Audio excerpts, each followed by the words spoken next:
Alright, hello everyone. So in this video we are going to solve trigonometric substitution problems, a medium level one.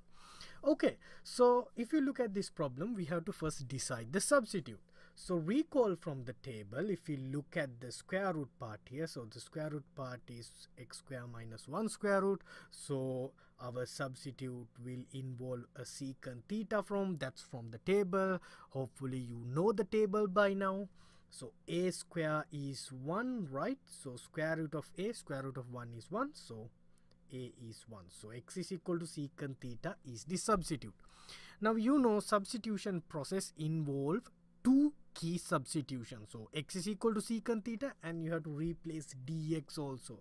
So let's differentiate x with respect to theta. So if you differentiate secant theta, you get secant theta times tangent theta. This is something that you should know. So if you don't know it, write it down. It's going to be super important in these type of problems. Okay.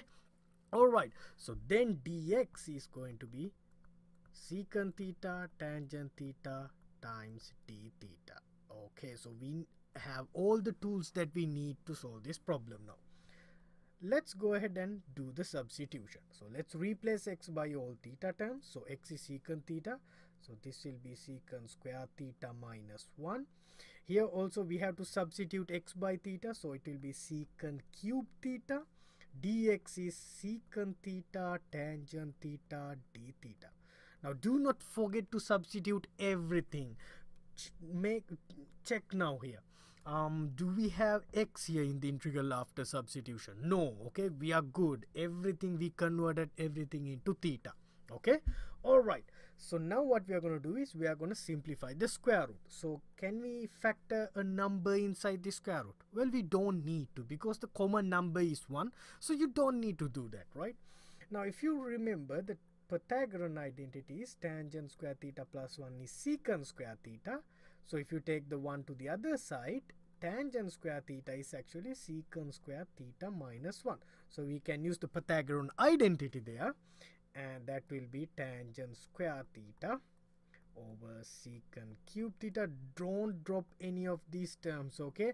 I know most of the students forget to write, keep writing the things that you have in the integral, the functions that you have in the integral. Don't drop them. Now let's take the square root. Square root of tangent square is tangent. Let's write them all. Don't forget them. If you leave them behind, your integral is going to be a mess. Okay. Alright. Now we are going to simplify. Before integration, we have to simplify certain terms if possible. So secant theta will cancel out, right? You can't cancel a tangent and tangent because both of them are in the numerator. So here tangent square with this tangent times tangent tangent square, bottom secant square theta, right? Perfect. Now how are we going to integrate this? Well, we learned something on this line in the previous video series, but actually we had tangent and secant both in the numerator there. We didn't have fractions when we were learning trigonometric integration. So how are we going to integrate this? So what I would do is I would turn everything into sine and cosine, because sine and cosine functions are more comfortable than tangent and secant function to us, right? So let's convert them. So tangent theta is actually sine theta over cosine theta. Secant theta is 1 over cosine theta. So let's replace them. So tangent square is sine square over cosine square, right? Secant square is 1 square is 1 over cosine square, right? I just square both sides because I have here everything squared. So tangent square is sine square theta over cosine square theta divided by 1 over cosine square theta d theta. Perfect. Now we have to divide this by a fraction here. So division means reciprocal multiplication. So let's take the reciprocal of this. So sine square theta cosine square theta, reciprocal of 1 over cosine square theta is cosine square theta. Cosine square theta cancel out. That's very good. So we just get sine square theta. See, we started from a complicated tangent and secant problem. Now we have to just integrate sine square. So how do we integrate sine square? Well, in case if you have forgotten, go back and check my trigonometric integration video series. Okay, you can find the link from above of this video, so you have to check that. So here we have a trigonometric function with only even powers. So how do you integrate a trigonometric function with only even powers? We have to use the double angle identity. So sine square theta is 1 minus cosine 2 theta over 2. That's from double angle identity. So let's replace sine square theta by this identity. 1 minus cosine 2 theta over 2. Let's take out that 2, so we can take half because 2 is in the denominator, so you just need to integrate 1 minus cosine 2 theta. So if you integrate 1, you get theta. If you integrate cosine, you get sine 2 theta. Divide by 2 because of this 2 plus c. Perfect. Now all what we need to do is we need to rewrite our answer solution in terms of x. Now to do that we use the substitution. Substitution was x is equal to secant theta.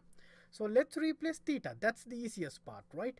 Because theta is going to be secant inverse x, right? Theta is here. You can take the inverse of secant, so secant inverse x. Okay. Now what are you going to do with sine 2 theta?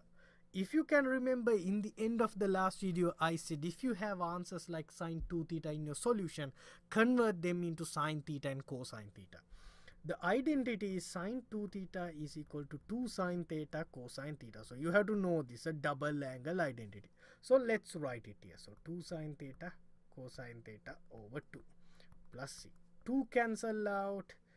Perfect. So we get half secant inverse x minus sine theta cosine theta.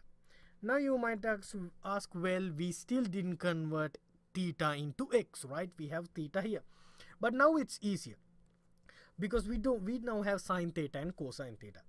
We know x is equal to secant theta, just like we learned in the last video. If you have not watched my last video, you have to watch. Okay, what we do is, well, secant theta is 1 over cosine theta.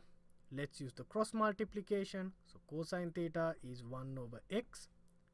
Let's make a triangle, right angle triangle. So right angle theta here, and right angle is here, theta, let's have theta here. So cosine theta is actually adjacent over hypotenuse, so adjacent side is 1 here, and hypotenuse is x. So the missing side, let's use the Pythagorean identity. So a square plus 1 square is equal to x square. So a square is x square minus 1. 1 square is 1. Let's take it to the right hand side. So a is actually, let me find space. So a is actually square root of x square minus 1. So the missing side is square root of x square minus 1. You have to find that. Okay, let's now replace everything. What is sine theta? Sine is opposite side over hypotenuse. So opposite side for the theta is this side. So square root x square minus 1 over hypotenuse is x times cosine theta. So what is cosine theta? So cosine theta in this problem is adjacent over hypotenuse 1 over x plus c.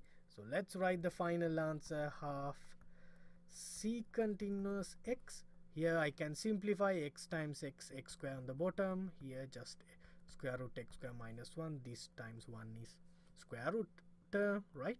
Plus c. So this is the solution. Okay. Yes. So this is sort of a difficult trigonometric substitution problem. I mean not that difficult. This is the level of trigonometric substitution problems that you get. Okay. This is, I should say, a medium level one. So there are key steps in this problem. Okay. Identify the substitute correctly, substitute, simplify correctly. I can show you very important steps. To do the integrations, you might need to use trigonometric integration.